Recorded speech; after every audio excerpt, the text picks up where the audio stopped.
एक शहर में एक अमीर सेठ रहता था। उसके पास बहुत पैसा था। अनेक फैक्ट्रियों का वह मालिक भी था। एक शाम अचानक उसे बहुत बेचैनी होने लगी। उसने डॉक्टर को बुलवाया और अपनी जांच भी करवाई, पर उसमें कुछ भी नहीं निकला। उसकी बेचैनी बढ़ती ही जा रही थी। उसे समझ नहीं आ रहा था कि उसे हो क्या रहा है। रात हुई, नींद की गोलियां भी उसने खा ली, पर नींद जैसे आने को तैयार ही न थी और उसकी बेचैनी भी बढ़ती ही जा रही थी। वह रात को उठकर 3 बजे घर के बगीचे में घूमने लगा और घूमते घूमते उसे लगा कि बाहर थोड़ा सुकून लग रहा। इसीलिए वह बाहर सड़क पर पैदल निकल पड़ा। चलते चलते हजारों विचार मन में चल रहे थे और वह घर से बहुत दूर निकल आया था और थकान की वजह से एक बेंच पर जाकर बैठ गया। उसे वहाँ बहुत ही शांति मिल रही थी। इतने में वहाँ एक कुत्ता आया और उसकी चप्पल उठाकर ले गया। सेठ ने उसे देखा तो वह दूसरी चप्पल उठाकर उस कुत्ते के पीछे भागा। कुत्ता पास के ही एक झोपड़ी में घुस गया। सेठ भी उसके पीछे था। सेठ को करीब आता देख कुत्ते ने चप्पल छोड़ दी और वहां से भाग गया। सेठ ने गहरी सांस ली और अपनी चप्पल पहनने लगा। इतने में उसे किसी के रोने की आवाज़ सुनाई देती है। वह करीब गया तो उसे एक झोपड़ी में से वह आवाज़ सुनाई पड़ रही थी।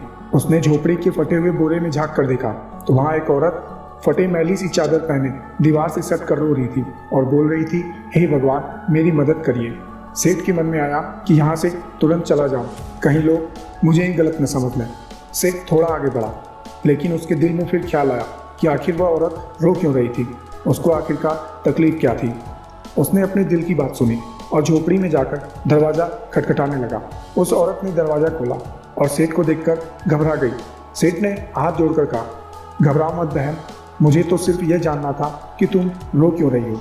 औरत की आंखों में से आंसू टपकने लगा और उसने पास ही एक छोटे से बिस्तर पर लिपटी हुई उसकी 7 साल की बच्ची की ओर इशारा करते हुए कहा, मेरी बच्ची बहुत बीमार है, उसके इलाज के लिए बहुत ही खर्चा लगेगा।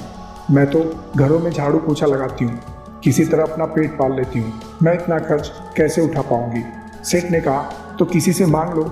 इस पर औरत बोली, मैंने सबसे मांग कर देख लिया, खर्चा बहुत अधिक है, कोई देने को तैयार ही नहीं है। उस सेठ ने समझाया और कहा, तो फिर ऐसे रात को रोने से तुम्हें क्या मिलेगा। औरत ने कहा, कल एक संत यहाँ से गुजर रहे थे, मैंने उनको अपनी समस्या बताई।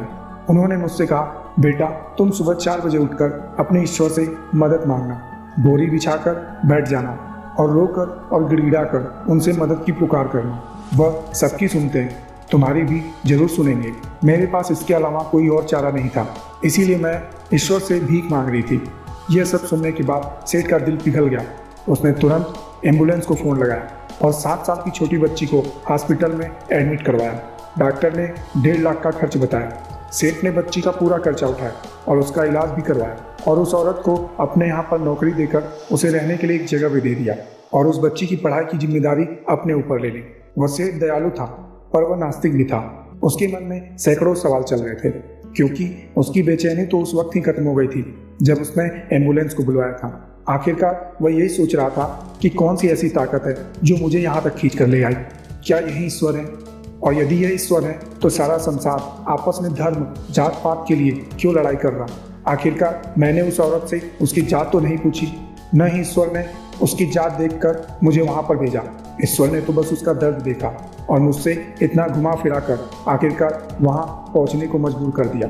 अब सेठ भी समझ चुका था कि कर्म के साथ सेवा करना भी जरूरी है, क्योंकि इतना सुकून जिंदगी में उसे पहले कभी नहीं मिला था। दोस्तों, प्रत्येक दिन हम यूं ही किसी न किसी बात को लेकर परेशान होते हैं और बेचैन हो जाते हैं और ये नहीं समझ पाते कि हमारे मन को शांति आखिरकार मिल क्यों नहीं रही। सच्चा सुकून पाने के लिए हम इधर उधर भटकने लगते हैं। दोस्तों, यदि सच्चा सुकून हमें पाना है तो उसके लिए हमें खुद के अंदर ही अपने अच्छे कर्मों की तलाश करनी जरूरी है। हो सकता है ये कर्म ही हमें अपने अंदर एक सच्चा सुकून दे सकें। दोस्तों, अगर ये वीडियो आपको पसंद आई तो इस चैनल को सब्सक्राइब कर लीजिएगा, साथ ही साथ बेल आइकन भी प्रेस करिएगा, क्योंकि यहाँ पर मैं आपके लिए ऐसे ही वीडियोस लाता रहता हूँ। धन्यवाद दोस्तों।